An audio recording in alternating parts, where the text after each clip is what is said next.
to you. Thanks, guys. Sorry about this. I'm very... We did it. We did it. Victory is ours. Victory is ours. Sorry about that. Hopefully it's worth waiting for. Thank you, Stephen and Evan, very much. And you're quite right. I've got a very broad spectrum of looking at all of this. And what's really important is the fact that it's brought me very much to how important our new generations of human are.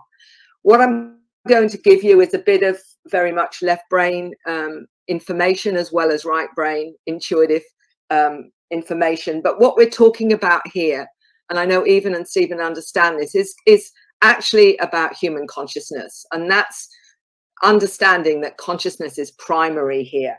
So let's start off with the 3D nuts and bolts of ufology, particularly, and how important it is we've got to get, move from not just looking at the tangible, but the intangible. So we're waking up to the fact we're being visited. There's craft of all forms, shapes, and sizes coming from many different intelligences. That's why there are so many different ones. And here you have an evidence of some of them. It's said that every 6 minutes around the globe, someone sees a UFO. It's probably a lot more than that. I think that's just the tip of the iceberg. If we want to get into the science, then here's just a very brief summary from Dr. Rudy Shield, a good friend of mine, who is also one of the co-founders of the Dr. Edgar Mitchell Free Foundation. He says this: UFOs get here much faster than the speed of light and allow their alien visitors to interact with us in a variety of ways. It's been confusing because the craft can be so different and the beings reported can be so different. It simply suggests there are a great many civilizations out there interacting with us. Basically, all stars in our galaxy host a family of planets, much like our own solar system. And what article of religious faith would it take to say life emerged on our only on our planet when there are billions available? And I think that's really crucial to where we're going. So the modern perspective, human origins, gods or non-human intelligences. And this is where our perspective changes with our understanding of these visitors that have come throughout the ages and were seen as gods, understandably so, because they had technology and what would appear like miracles to the primitive humans. Here we have evidence in drawings, cave drawings, right through to many different images from various countries that show that these visitors have been visiting through millennia. And of course, interestingly enough, we also have to look at religion with this, because again, what are we seeing here? Things like the baptism of Christ with this strange object above the painting by Art de Gelder. Also in the crucifixion, and also here as well. The Christian Bible in Genesis, then God said, and now we will make human beings. They will be like us and resemble us, but who is us? Well, if we bring this now into the modern perspective, here on the right of the screen is a blue being that Imoko, which is a 9-year-old's special friend that comes and visits her. And many of the children that I talk to have a special friend. And I think in the past they would be considered imaginary. Well, I don't believe they're imaginary in this case. I believe they're very real and they have relationships with them. Here we have the Indian god Krishna and what suspiciously looks like a craft above their head. So star beings, many, many different forms. And what we discovered with our surveys with the Dr. Edgar Mitchell Free Foundation was that the primary being that most people see before any others actually are energy beings, and then humanoids, and then the greys, which is not what everybody understands. Everyone thinks the primary one is often the grey zeta beings. Here we do have a whole range of different types. The lion and feline beings, there's many different forms of zeta or zeta types. And as you can see here, we have Nordics, blue type zeta beings, many, many different forms of intelligences that are visiting this planet.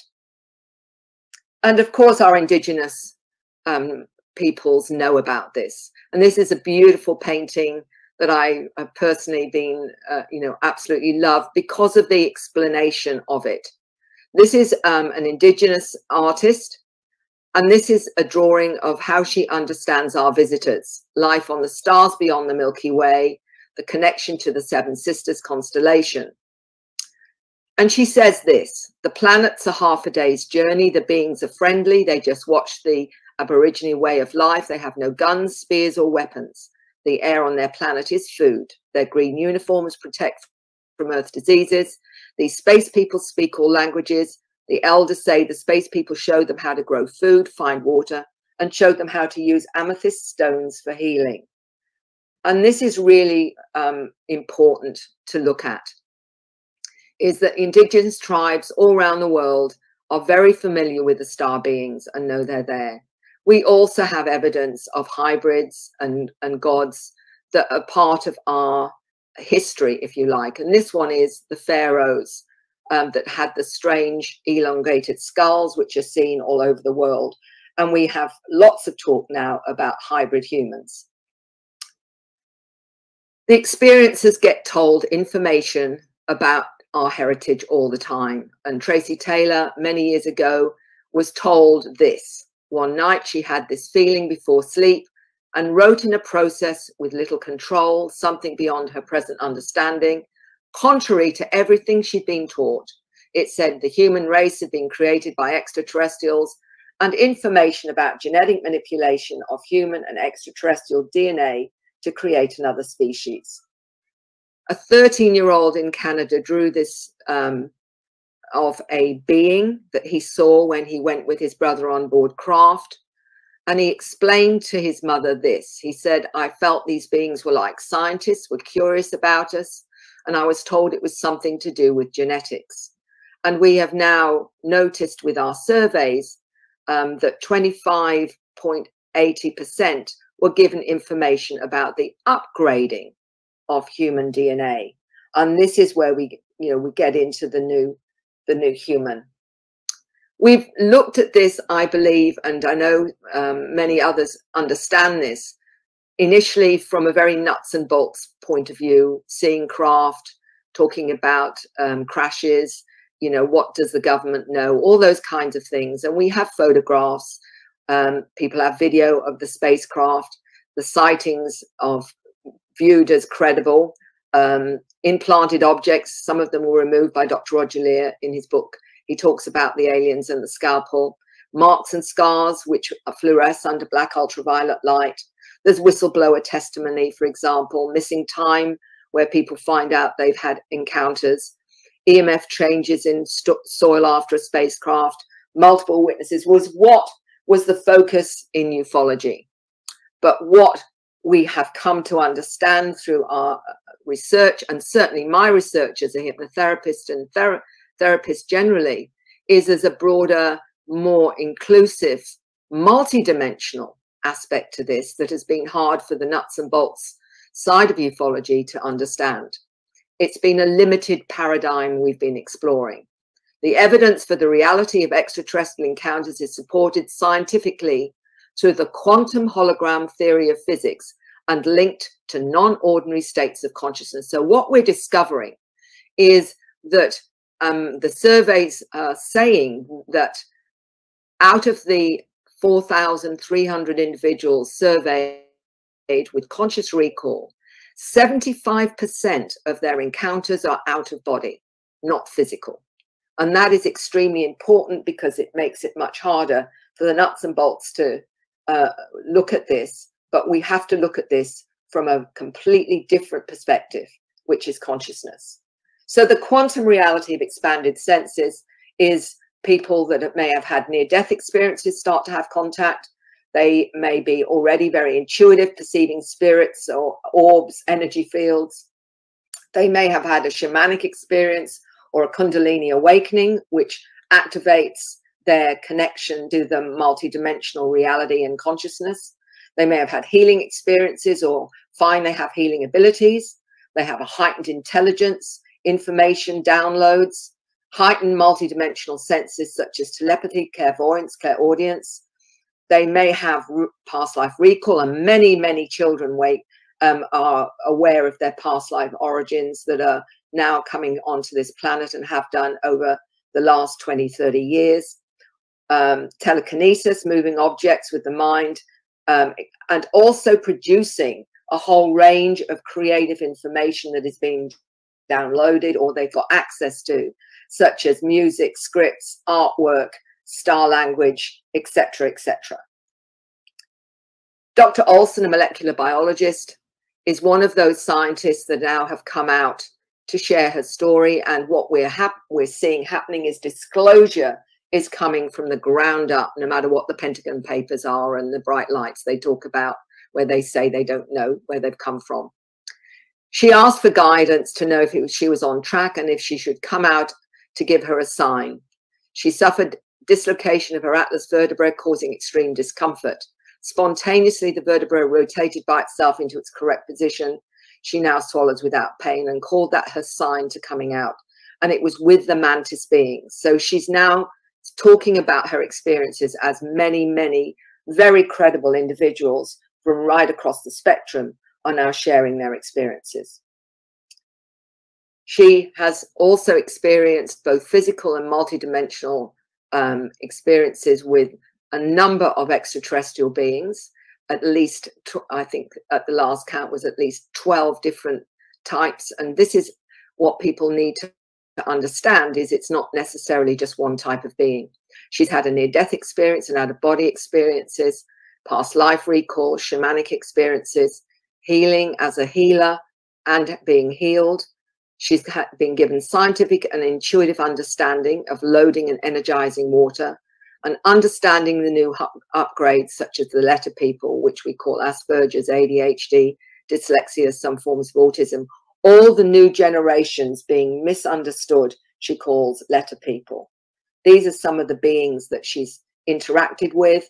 And this is what is so profound, as many experiencers realize there's not necessarily just one type of intelligence they're interacting with. You know, she's got all these wonderful intelligences that she connects to. And what is really important here is that we look at maybe only one or two different species and think that's all that's coming to our planet, when in fact there are many different forms of intelligence: fairy, pixie beings, water spirits, shadow people, blue orbs, and the orbs can contain within them many of these intelligences as they're going in there, if you like, the astral form. And we also, I believe, will be in that kind of form as an orb, or which some will call a Merkaba. So there we have a whole range of amazing beings, cat beings, mantid, etc. So how do we start to bring some sense into understanding what's going on? I go back to this wonderful gentleman, Nikola Tesla, and he said this: if you wish to understand the universe, think of energy, frequency, and vibration. And that's really what is causing, I believe, what people are calling awakening and ascension, is a vibratory shift that's happening to this planet on multiple levels. Dr. Olson has talked about this, as many others have, that the human DNA has the ability to transform. The information of the donors and their background is there, a hidden key, and like PC programmers hide their work. It can be activated, and these programmers know the person's ready to be contacted. The activated ones spread a signal to wake others up, and she feels they're speeding this up. And absolutely, I agree with that, because I have never been so busy in my work with the numbers of people that are now exploring their experiences that may have been silent for many years, but now feel they have to understand it. And I believe that's the timing trigger that many are operating with now, because of what's happening on this planet right now. Evolutionary gateway, activating human consciousness. These symbols by Antonio are some of many that people are producing that are activating that consciousness within us, activating our dormant DNA into understanding who we are. So what happens as we get activated? We start to have communication with galactic or interdimensional, extra-dimensional, trans-dimensional, and certainly it appears maybe visitors from our future, as well as one 7-year-old explained to his parents that he was from the future, and he now he doesn't look like he looks now, which is in human form. He looked more like a Zeta. Multidimensional education with encounters, physical contact through spacecraft, out-of-body contact, downloads of compressed data in and also in dreams through music, art, star languages, codes, crop circles. Visiting sacred sites can be another one for downloading these frequencies. Activation and hypercommunication. We also know that communication isn't just, you know, from a verbal perspective, but is telepathic.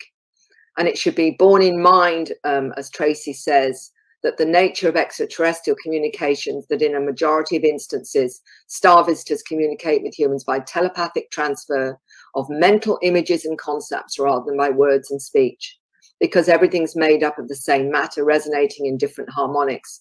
So the ETs are able to communicate with us, directing thought on subatomic levels, and so activate the subconscious. The symbols are meant to communicate the nature of the macrocosm. And this is interesting because many people are activated through this very method, that they're downloading these symbols. And what I was told by one experiencer was even one small symbol of a script can contain information that can fill a room with encyclopedias. So the new human, what does this mean? Who are the new humans? And I think we all have the potential to be an activated new human, although the children are coming in already activated. So the new paradigm, or the new human, what are we looking at here? The ancestors, the DNA manipulation of Homo sapiens sapiens, intergenerational link to these star beings, because we notice that those that have had experiences, that the link goes not just from the grandparents down to the children. So we have this intergenerational link that is also means that we're all part of this. Only some of us are more activated than others. Upgrades of each generation. The new human programs and how to recognize them, and how do the non-human intelligences keep us awake. And part of that is through schools that we go to astrally or physically. And how can we help? Tracy mentioned this many years ago to me, that there's a race of beings upon the planet increasing in number, although visually and physically indistinguishable to most humans. They're the bringers of light. They're here to guide the awakening of terrestrial consciousness. The new children are born without programs and will bring about a global awakening. And that's why they're much harder to educate, by the way, because they're wired differently, deliberately, I believe, so they won't be programmed into an inaccurate system of reality. So what do they have? They have direct connection, superior mental and analytical capabilities to higher awareness, extreme sensitivity to thought and emotion, enhanced DNA, photographic memories, fast motor neuron response, manipulation of time and space, non-verbal communication, and resistance to disease. And Dr. William Brown, a molecular biologist, said this many years ago to me in several of his communications. I believe genetic modification is occurring right now in utero, producing new humans. The exponential increase in autistic ADD and indigo children have new genetic architecture, which allows them to see the world in a multidimensional fashion. I believe research would show dormant genetic regions are being reintegrated into the biological systems occurring in all of us to produce expanded awareness. Their brains work faster. They have access to more information in the beginning. In the classroom, learning is much faster than normal. And he said this, I believe they know what is being taught. So the new programs for humanity may be under the misnomer of ADHD, Asperger's, dyslexia, forms of autism, even potentially bipolar. They're called letter people by Dr. Olson, who is also a letter person, has experienced much of what she is talking about in terms of the new human. And she says this, I do not believe these are broken genes, but offering new multidimensional skills to prevent limited reprogramming of a third-dimensional reality. And this is what I am observing with many of these children. And we say, oh, well, they don't do well at school. They don't have the concentration and what have you, particularly the ADHD. But what is interesting with that is, if that's the case, is there a purpose to this? And I believe there is. And it is that the harder they are to program, the more they will retain the integrity of what they've come in with as new, aware humans. And this is also what Dr. Olson is tested herself on herself in terms of the physical senses, such as above normal sensory cells for pressure in the skin. She hears sound frequencies above and below normal range, aware of minute differences in shades of color than normal range. Taste and smell are enhanced, sensitive to all frequencies and can feel overwhelmed at times by sensory overload. Sensitivity to radioactive radiation, energy fields, and energies beaming out from angry people, as well as love and happiness. She said, as let people learn how to focus and control their energy fields, they'll be less prone to getting ill from their surroundings and use their self-healing abilities. So there you have not just more aware, multi-dimensional awareness in their abilities, but their physical sensitivities are enhanced. And that's why many of them struggle being in crowds of people, feeling other people's energies and emotions, because many of them are empaths as well. This is a very interesting retranslation of ADHD, which is in a very positive way. And I got to understand more about this through Anil Gold, who's a researcher in Hong Kong. When I talked to him, he wrote the book Close Encounters of the ADHD Kind. And he said this: my book's about what happened in my extra-dimensional world where I met the light beings of light. Being symptomatic of ADHD, I'm not limited to the square template of the universe.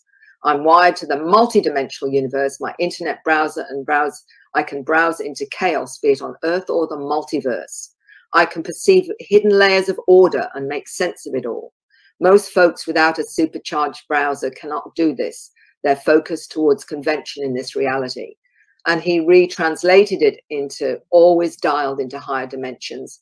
And that, to me, is really spot on to these children if they're given a chance to stabilize and be able to operate healthily. And there are ways to do that. And Dr. Olson has found various things you can give the children, both in vitamins and minerals and food, that can actually allow them to stabilize. So to be a hybrid is to be awakened. And this was what Zach told me some years ago when he was only 16. The hybrids are a part of the new human archetype we're evolving into. The labels don't matter, the humans are evolving. Our DNA is advancing and we'll express it in any way possible, and it's contained in our DNA. There is scalar imprinted memories of all other beings in our DNA has passed through. We can express it in the new human. We can express it in the hybrid forms such as indigo crystal. That is the energy they're expressing or perceiving through their reality lens and what we are emitting. They are all interconnected, but you perceive it as different if you wish to. He also mentioned he was told he was hybridized for expressing the human genome. There are many different agendas on the planet, and each species has their own programs. What he has been told about the hybridization is it's to expedite the evolution of humanity. It's not like hybridizing us by replacing our DNA with theirs. We already have their DNA in our bodies. They are activating it through frequency and light manipulation. The consciousness that we're vibrating with is the attributes we take on. So if someone is strongly connecting to Arcturians, who will take on Arcturian attributes. If one is connected to the grace, it's the same thing. You're connected to which creates the expression. So as our DNA is activated, our star heritage will be activated, and we will start to connect to different star systems as those genetic inserts are activated. This one by Marina Seren, who's got a wonderful story and is now talking publicly. She said her DNA was activated when she was 15, intensely and very fast. So she experienced a very accelerated awakening. It was so prompt, my energy shift, and I had the ability to go out of my body consciously to other dimensions with my astral body without meditation. I instantly remembered what some would call my star origins, Andromeda and Arcturus. But it's not so simple as foreign DNA, as Dr. Olson is explaining. It's a combination of genetically improved bodies in combination with souls from different places in our universe, incarnating in these improved bodies. The souls have different frequencies and vibrations depending on their evolutionary status, and that plays a role in activation of the DNA in that particular body. We also have to take into account the collective soul of Homo sapiens. And this is why we have to broaden our perspective into what is consciousness. What are we? What is soul? What is spirit? You know, because all of that is that non-physical part of our consciousness that is inhabiting a biological system, but is connected to our source, whatever you call that source. The DNA of the Star Kids is a tenfold the amount of information, Tracy's told me. Abilities such as telepathy, manipulation of time and space, non-verbal communication are all conscious abilities for these children and quite natural. The ability to access memory is enhanced, and they often have photographic memories and extremely fast motor neuron responses. Their molecular structure allows their cells to vibrate faster. Everything is accelerated, including immune responses. Their DNA is encoded to recognize all types of foreign organisms. So what we're seeing here is some amazing abilities with these children that are being born and have been born over the last 10, 20 years and more. So the modification of the DNA is more like a remodeling of the genome to make dormant regions accessible. That is really confirming the way Tracy, as an experiencer, understood it. The intrinsic understanding of knowledge and information operates at biomolecular level, where sentient activity of the brain takes place in the atomic structure of the DNA molecules. It's transgenerational information. The information is encoded within the atomic structure of the DNA molecule. It can be accessed more efficiently to produce savant-like characteristics. The modification of the DNA is more like a remodeling of the genome to make dormant regions accessible, because vast amounts of information and functional capacity is already there. It's more about the architectural arrangement of the chromosomes. But he said the hybrids are altogether a new species. So we have a difference in the fact that the hybrids are telling me that they have more of the ET DNA, and that's how they manifest their differences, if you like. So this is how Zach explained it to me. He says he likes the term new human because it fits, because we're going into something that's new for us. The labels such as crystal, indigo, rainbow is not describing the person, but the person's expression of self. The indigo child has the warrior personality to break down the system that's wrong and needs change. Crystalline child has the aura of love and peace, the healer, the medium bringing in the sight. The rainbow child has the energy of the creator, leader, kingship, personality. It's a vibrational difference. It's a term humans are using only because of limited understanding. Those who call themselves these labels are just resonating to the frequency of those attributes and not staying with the status quo. And he also said that animals are changing personality too. And we're noticing, particularly with the new humans and some of the older models, that they are able to communicate with animals. And there is a shift in that. Many are calling themselves animal communicators. I had an 8-year-old child tell me that he communicates with animals, and it's also to help people understand that we need to have respect for the consciousness of all the animals that we interact with as well. But there is an upgrade with them as well, and also that some are able to communicate with plants and even what we would call crystal or minerals and what have you, as a form of information. And if anyone's done psychometry, which is getting information from holding something that belongs to somebody else. You're actually picking up information from that source, which is actually a solid, what appears to be a solid object or whatever. So psychics can do this, intuitives can do this already, and we've been doing it as part of accessing that information.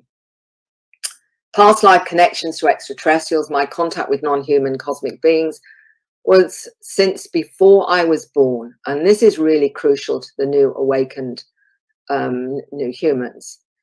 Tracy says the beings were my family before I came to be on the earth domain. I had a close relationship with them that was continued after my birth. One 10-year-old explained to me that he was a blue being and he'd come to this planet for the first time. And he explained he was a center seed, which meant that he connected to the center of this planet and he was going to help with the pollution on this planet. He'd come with his skills to help with the pollution. He also told me that he could see interdimensionally with his eyes open, for example, and was also bringing in other awareness to help this planet. There are so much fascinating information from the children and how they understand their multidimensional abilities. What we noticed in the free survey, that 96% of ETs travel to and from other dimensions. And this was, again, from a survey of 4,300 individuals. I came through a portal in the sun, David said. Many of the children born these days have memories intact from their previous existence on board craft as extraterrestrials. They're kept on track by continuing their interaction with their cosmic family while they're in human form. What's fascinating in recent years, not only have we talked about those that have come from their past, what they're seeing as their past lives, but some have come from future lives to help the planet at this time. And there's been several that have mentioned that they have come from the future, including this 9-year-old that explained that he was from the future and he didn't look the way he looks now. He only got 4 digits and more like a zeta, more like a grey, and he'd come to help. So whatever you want to understand or how you want to understand that, it's how they understand their own journey in this reality. 4-year-old in Canada. My daughter talked to me about her life in the Crystal Kingdom far away from here, where no one is ever hungry or sad. She said it's wonderful and our special friends are there, but they really aren't really special because everyone is a special friend there. The mother said, I think it's her way of saying that everyone is an ET. She told me that everyone lived in a giant crystal building and it was clear like quartz. She picked up the quartz to show me what she meant. She had described living in a jungle world with other cat people. And I've met many now that have connections to the felines or lion beings or what have you, and have hybrid children on board craft that are a mix of human and felines. And I talk about this with one former air hostess in Brazil who told me she met her daughter in a physical way in a corridor where she wanted to know where the little girl mother and father was, and as she turned round she was part human, part feline, and it frightened her so much that she ran away.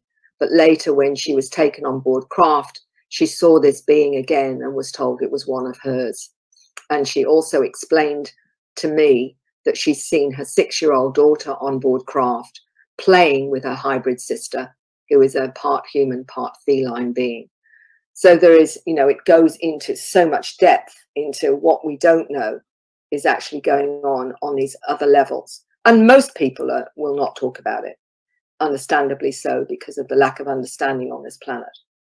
This 9-year-old explained to me when he wanted to talk to me, he said he wanted to tell me that he was a light physicist on Orion. He worked on time travel technology, and the closest to his understanding on Earth is the work of Nikola Tesla. He explained to me that he goes to various sacred sites for downloads, particularly because they help him understand more of what he needs to know about being on this planet. He also explained the pyramids aren't working in the way they should, because they should be surrounded by water, the purest water possible, and that the consciousness of the individual is needed to be of a high consciousness, and then they will act as portals, was how he explained it to me. So Boriska is another young man who got well known in Russia, and there's many stories about him. He's now probably a young adult, but he spoke about his life on Mars, its inhabitants, and flights to other planets, including Earth, and a country called Lemuria. And he also said there's knowledge under the pyramids, and that the Lemurians were 9 meters tall. And of course, it's interesting that we don't get any information on all the skeletons that have been found over the globe of giants and how they've been hidden from the public. We call them my special friends. And this is a 3-year-old speaking to his interactions with a mantis as big bugs. He thinks they're really funny looking. He describes the lion being that comes to him. He calls him a baby lion. He's here to keep him safe and is his best friend. She said this: my children have a beautiful understanding of our ET friends. They're aware that they're taken on board craft and have a sense of loving familiarity with the beings that visit them. And this is how it's shifted in terms of consciousness, is the feeling of being comfortable with their non-physical awareness. Whitley Strieber, many, many years ago, wrote a book, The Secret School. And I know he got vilified for it because everyone thought that was really quite weird or strange, that the children would get taken onto craft or being taught by these beings in a non-physical or physical way when sleeping. And he said this: remembering the journey outside of time was another step. 9 lessons involved the manipulation of time, because learning how to use time as a tool is the key to reaching higher consciousness and a real relationship with the beings. And for him, it was about time not being linear. The children will explain they've been on board craft. As this 5-year-old said, I don't mind going through the walls. I learn more on the ships than I do at school. The cosmic syllabus taught in spacecraft and off-world. Quantum physics, the holographic nature of the universe, awareness and connection to all sentient life, levitation, psychic abilities and skills, understanding spatial geometry of thought, how to operate in a multidimensional reality, states of consciousness, parallel universes, how to communicate, interpret, and interact with interdimensional and other non-human intelligences, out-of-body training, telekinesis, telepathy, mind melds, multidimensional ecology, manifestation, directed thought and emotion, healing, working with energy, true history of man's origins, and universal spirituality are just some. And also what they are shown: how to pilot spacecraft and how to navigate star maps, shown advanced technologies, consciousness, soul, spirit moved into another form, a non-human container. And what I mean by that is, many have told me that when they go on board craft, they may in fact leave their human body and go into another form, another possibly biological form, for tasks. One young lady saw herself as going into a Zeta form as a scientist and doing work on board craft. And I said to her, how do you get back to your human body, which was to one side? And she described a ball of light traveling from that Zeta form back to reanimate a human body. Shown genetic engineering of different species, both on and off world. That was an 8-year-old explained to me. She was shown how they alter different species to fit different seeding different planets, both in this universe and others. So it was an ongoing process, not just on planet Earth, which is obviously it's happened, but in many, many other planets and universes. Healing procedures on board craft, the nature of black holes and wormholes, to decode and understand scripts, symbols, and light languages, time travel technologies, taken on missions on Earth and off-world, taught advanced physics technologies to create non-polluting energy sources, and ecologically friendly environments and interstellar abilities.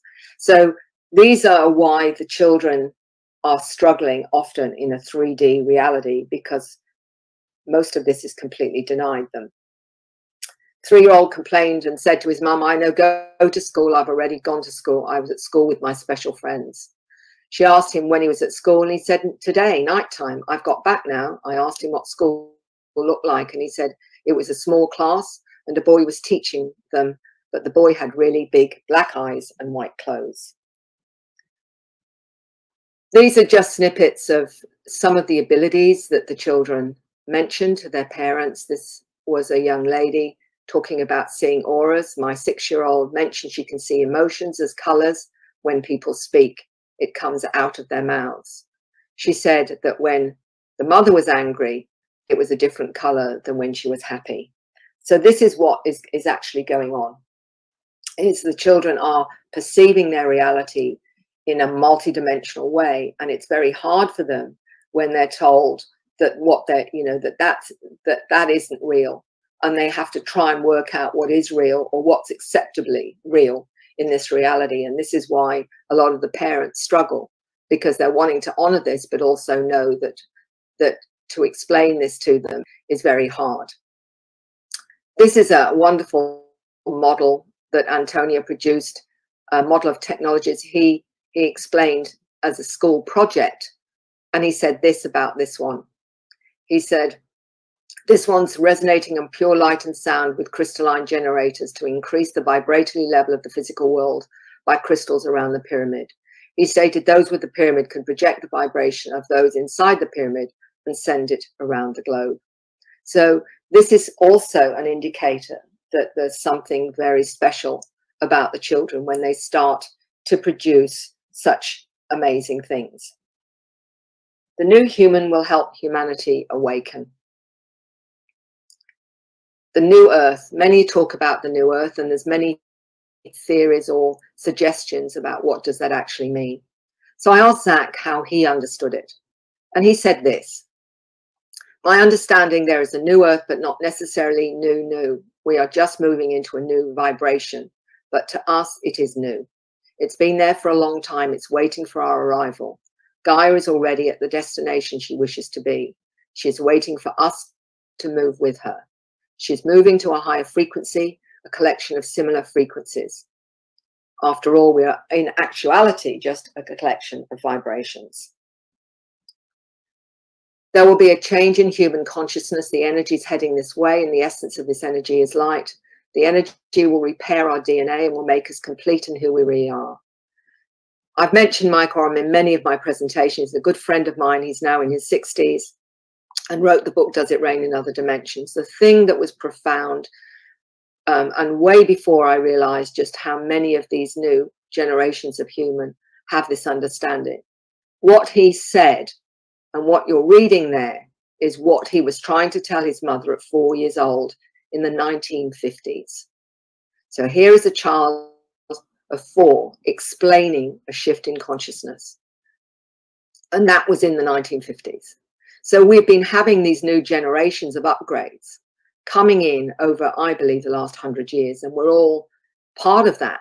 It's just that some of us are more awakened to who and what we are. None of us, I believe, are going to be left behind here.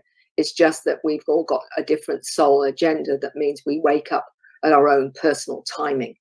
But the new ones have come in as really to help shift that and accelerate that process, I believe.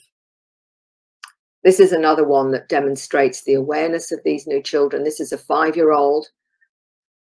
And this is what the mother said: I never taught my son meditation, but my son placed a pyramid and crystals in a configuration in front of him.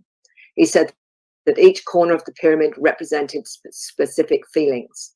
He placed a clear quartz crystal bead ball on the point of the pyramid and said it represents love, and said that that is what he was focusing on during the meditation. And this is your indicator. These children have an awareness of their multidimensional reality. They are seeing beings. They recognize orbs. They understand they can communicate with them. They understand energy fields. They understand your emotions. Many of them are absolutely telepathic. And I remember an email from a woman writing to me saying, my daughter's been telepathic from birth.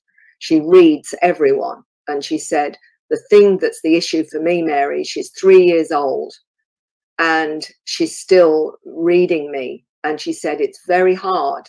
She said, knowing that, you know, everything you're thinking is being available to your child, and the challenge to think in a enlightened, positive way all the time, because the child can pick up those thoughts. And I believe that that's part of the lesson that we're being taught as well as adults, is thoughts are things, and that we have to really watch, not just say the positive things, but also be in a positive frame of mind as much as we possibly can, because these children will pick up those energies, either positive or negative, and understand them. And we've got many of those children, I believe, on the planet now. So we have a scientist, Mitch Batras, author of Solar Rain, saying this: evidence that the sun produced charged particles to affect humanity.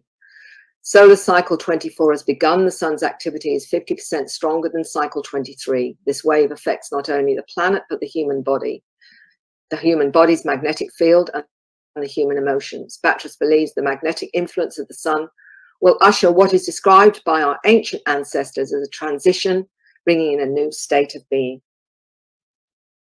The free surveys that we did with the Dr. Edgar Mitchell Free Foundation, and I think, you know, when people realize this is the only, so far, the only research that has taken on that number of individuals, 600 questions, and what has unfolded is definitely highlighting the consciousness aspect of contact. 65% had off-world or ET healings. 85% were more clairvoyant, psychic, with intuition. 93% had knowledge they'd not consciously learned. 92% had out-of-body experiences. 37% had a near-death experience. 56% had their conscious thinking speeded up. 76% with paranormal experiences. 51% a greater desire to help others. 71% highly positive ET contact. And this particularly is significant, with all the information that's been out there in the past and the negative propaganda around contact. 85% had a psycho-spiritual transformation, and 75% were taken out of body, with only 25% physical. And that is why, looking at this from a nuts and bolts perspective, you will never get an understanding that you need about what this is about. The only way we're going to understand this is that consciousness is primary. And that's where we're going with the research now, is looking at it from a consciousness perspective. Many of you will be aware of Dolores Cannon, an amazing author, hypnotherapist, have written many, many books on her work with people in altered states, in trance states, their subconscious, superconscious, higher information. And she said one thing that I concur with absolutely. Are we a hybrid species in transition? She was told that DNA has been expanded to 12 strands. Many have mentioned the 12 as being activated. And interestingly, before he died, Command Sergeant Robert Dean, a very wonderful soul in ufology, mentioned this. He was taken on board craft, and he explained that he'd been told that we were created with 12 different extraterrestrial DNA. He also said that we are in transition, and although we will be going through a challenging time, we will supersede that. And he said, I've seen the future, and it's glorious. So what he's saying there is that we are in transition, and we are part of these otherworldly star beings who are our ancestors. And there'll be some that are self-serving, but there's many others that are here to help humanity in a way that will enable us to transition to a higher awareness and to become part of this galactic community that's been helping with that transition. So the new human is already there. They don't need governments to tell them we're not alone in the universe. They already know we're not. They know the planet is in dire shape, both ecologically and spiritually. They know know we are lied to and manipulated. They know we are educated and programmed into a limited reality. They know about covert technologies which control the public and its fear-based mindset. They're aware of their psychic abilities. They know about the many extraterrestrial species visiting our planet. The new human is here to wake up humanity. And many of these that are coming in now are doing exactly that. So the new human is this you. Human beings, as this 9-year-old said to me, human beings have no idea how amazing they are, but they have to believe it first. So really, it's up to us. It's up to us to realize that we all have that potential, not just the new generations of human. And the more that we put out that desire to connect to that, the more we create the frequencies that enable us all to wake up and use our abilities and become the new human that we were meant to be.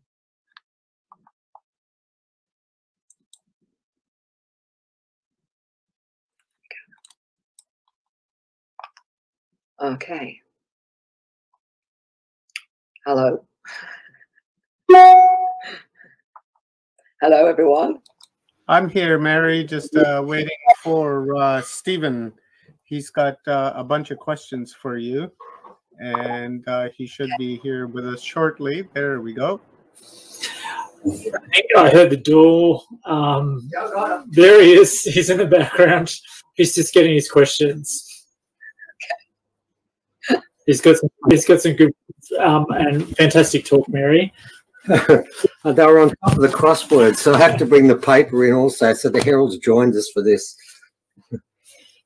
Okay, Mary. We've got a little bit of a gap here because we're a little ahead of time and we're looking for Sonia at the moment. So bear with me. I'm going to ask a few more questions than I thought I would. The first question I want to ask about all the different alien groups, and we know there are many different types. Some of them lived a long way away from here and they've been here a long time. I sort of get sick and tired of people trying to discuss if they're here because that's a waste of time. My big question is, why do you think they came? What drew them to this planet? Oh, my goodness. That's a very good question. What can I say? I think if I go with what an 8-year-old actually mentioned to me when they were being shown the way they mix species of different types on board craft. She was told that they're doing this across the galaxies to seed other planets. It's part of the whole evolutionary growth of exploring what can be achieved through various mixes of intelligences and what have you, and different experiences. So I feel it's just one of a huge program of seeing what they can manifest through various genetic mixes or whatever it is. Although I believe it's more than that. I believe there's also a very much an energetic component to that as well. So we're, you know, in terms of consciousness. So it's providing vehicles for consciousness in different environments. So we get to the soul journey from that, you know, we want to experience. I mean, the children have talked about being blue beings, dolphins, energy beings, creator beings, all of these different things. And recently, more and more, I'm exploring a very interesting one to do with the Sasquatch and their communication with various people. And that's taking it to the fact that they are interdimensional, but they can be physical, and they have connections, and the ones they're communicating with often have a connection to the human. And I'm seeing past life connections with that to the particular humans they're communicating with. And this is all part of another presentation that's connecting past lives to their present life now and why they've incarnated now. So really, we're talking again about consciousness, however you understand that. Yeah. Are all the aliens, all the different types of aliens on board with this, or are some trying to subvert it in some ways? Very good question. My sense and what I've come across in my research is there are definitely appears to be some intelligences that are self-serving. They've got their own agendas, okay? But when you look at the surveys that we've done, where 85% of those that had encounters noticed a complete transformation, a psycho-spiritual transformation, I think that suggests very clearly that the majority are benevolent and wish to help us reach another level of awareness. Otherwise, you know, it wouldn't be that kind of statistic. And that in itself, 4,200 individuals, is very profound, I think, in terms of what is the outcome. The outcome is a far more aware spiritual human. And of course, that leads up to something, because probably, as you know, there are certain alien races, and I'm thinking of David Icke for one, where they've made a blanket statement about that alien race having, let's say, less than honorable intent. Do you think that's the case, or do you think it's really difficult to try and say that all of a particular race are against this? I tend to feel like there's give and take and everything. What's your take on that? I'm with you with that, Stephen, and I'll tell you for why. Because in terms of, say, for want of the one that gets a bad rap often is the reptilian, for example. Okay, I have met people that have had the most amazing, loving interactions with certain reptilians, and one of them is a well-known researcher called Barbara Lamb, and she explained to me that she went in her room one day and there was a 7-foot reptilian, and all she felt from this being was love, and she was embraced by this being. What I've heard is that all races are being affected by this frequency. Yes. So the ones that want to reach another higher level of spirituality, it's happening with all species, not just the human species, that we're all being affected by these frequencies. And there are some that want to get to a higher level, and there's some that, like in humans, want to stay put and stay with quote, depending again on the soul agenda, which is, I'm going to be this form, I'm going to ascend in some way to a high frequency during my journey or whatever. And that goes for the Zetas. I was told there were 165 species that this lady knew of. Well, you can't just take one Zeta and say, well, they're all like this. That's the point. Yeah, good one. You know, because you are labeling. Well, we could label humanity going on some of the beings on our planet like this. Well, that's the point, isn't it?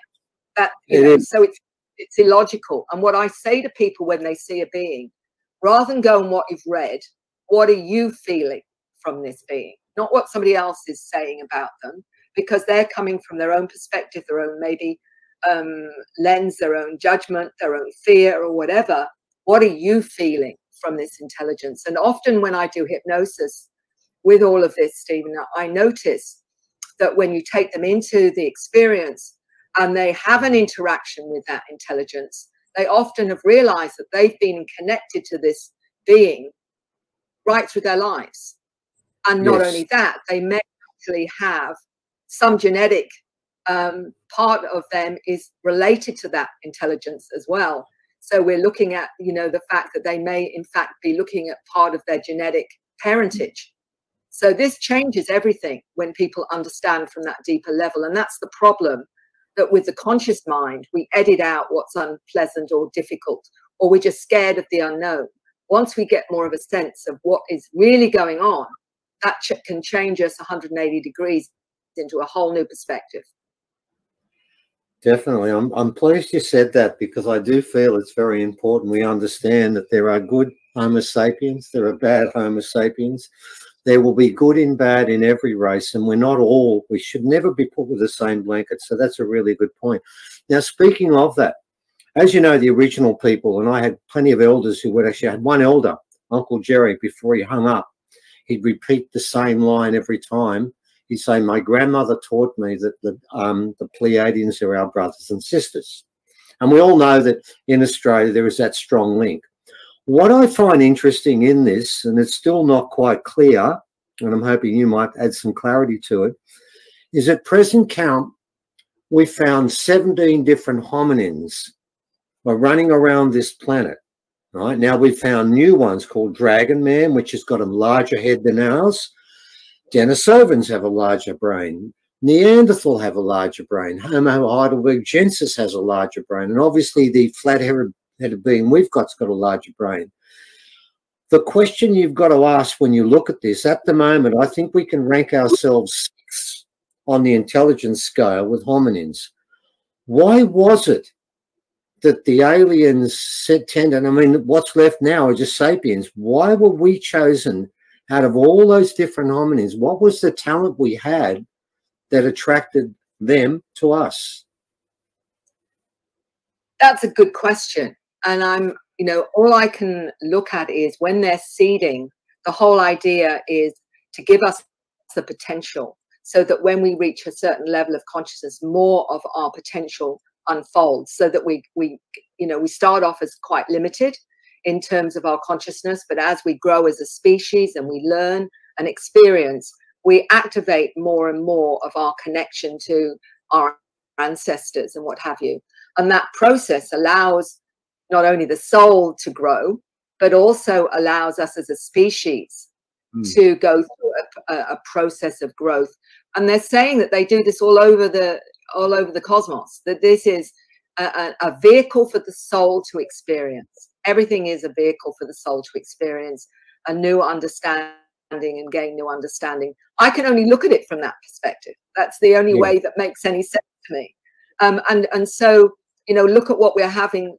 Why it's happening so accelerated now is because we've reached a certain level of technology where they're saying you can destroy yourselves, and you also can destroy other things that are put in place in terms of this reality, you know, in terms of the dimensional side of it as well. So it's saying we've got to upgrade the 3-year-old that's got a loaded gun and wants to shoot everybody.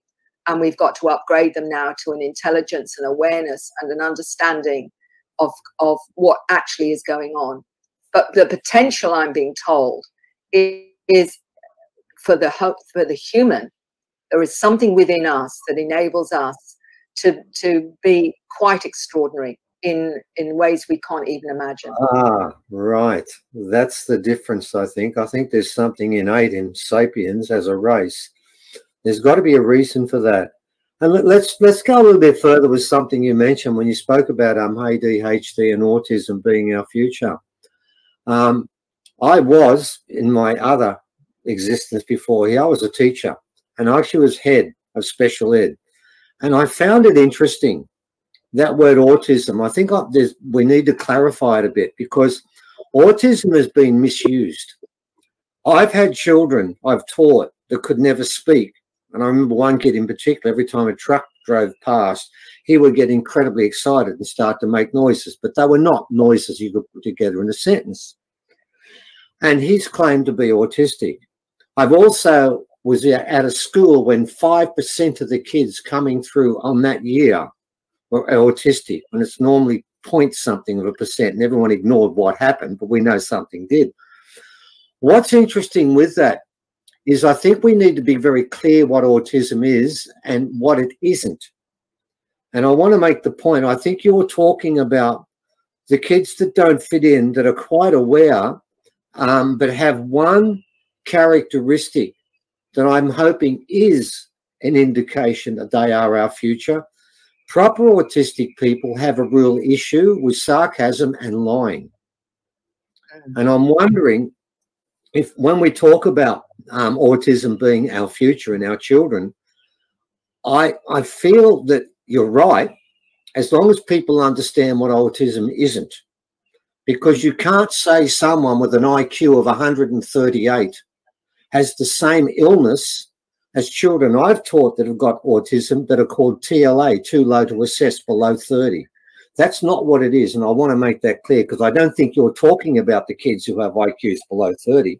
You're talking about the ones, yeah, that's what I wanted to get very clear there, because from a teaching point of view, people may get confused with that, and they may put what is an artificial construct and I think it's done deliberately.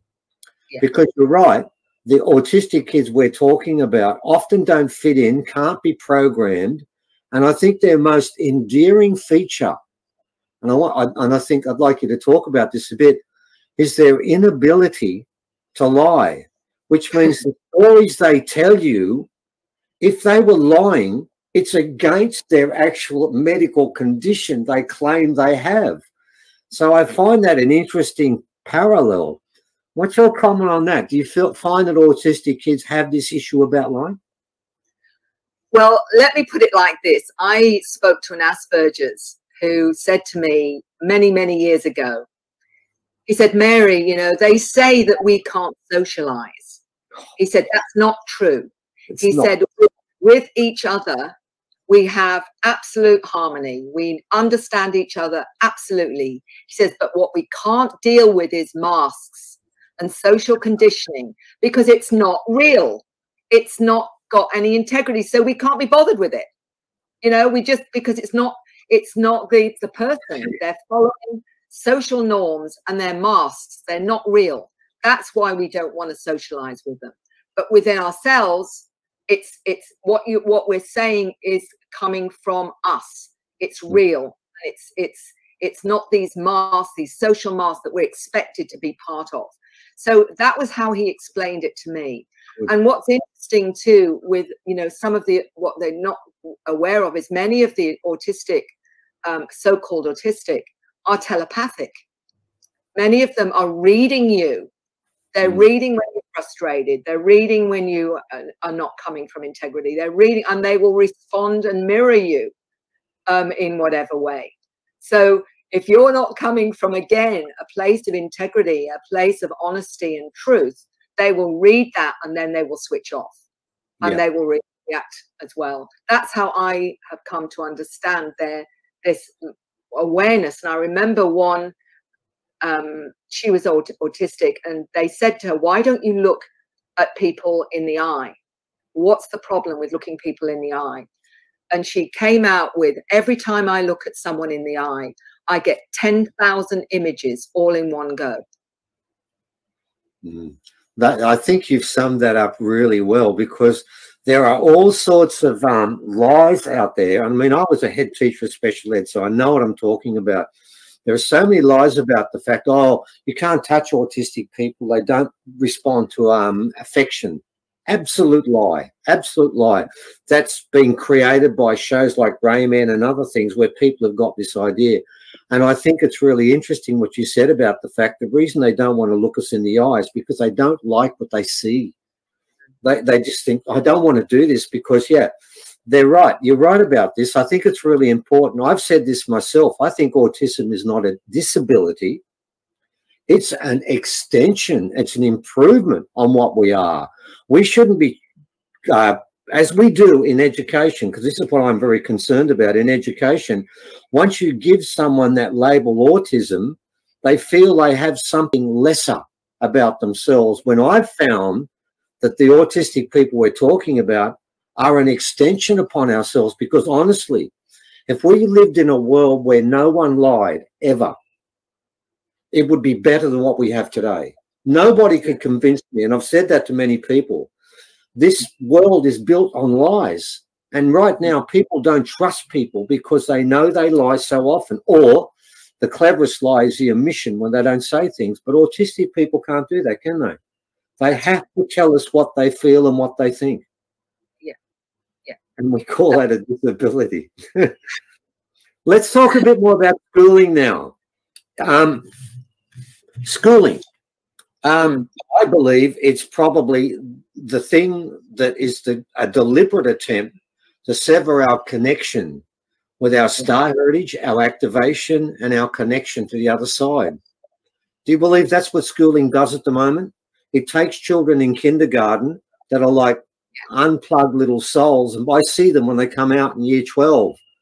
And I see that light in their eyes. As it goes through infants, it's still there. Then you see it disappear piece by piece by piece.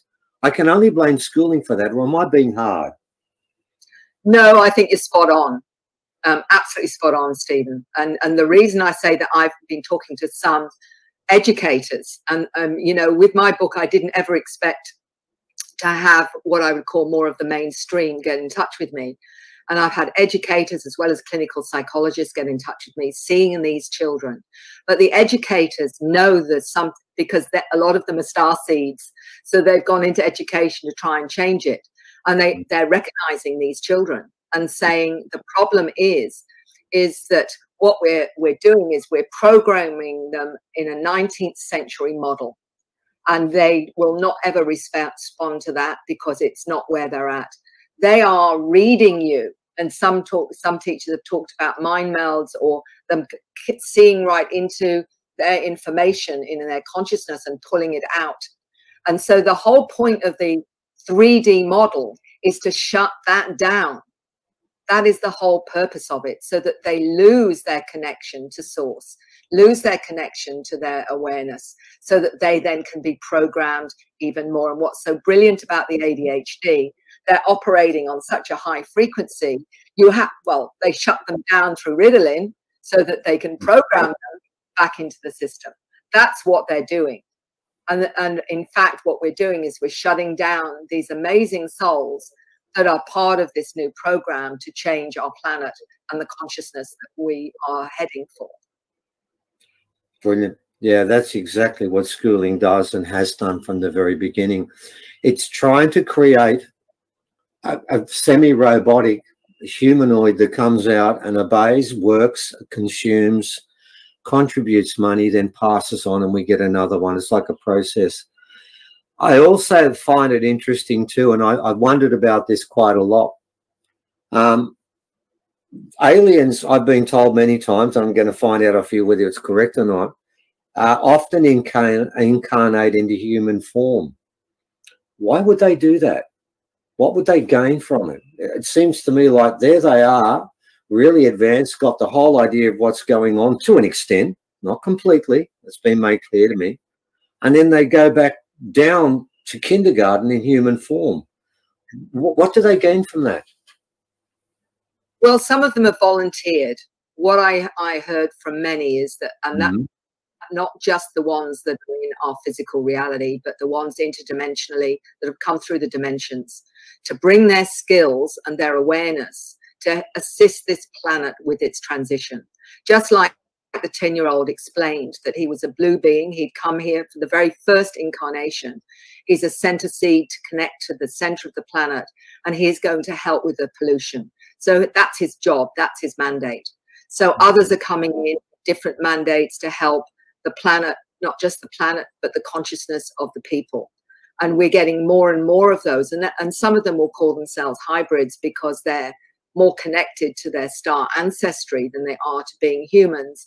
And a lot of them find themselves getting very depressed here because of heavy energy and say, I want to go home. I don't like it.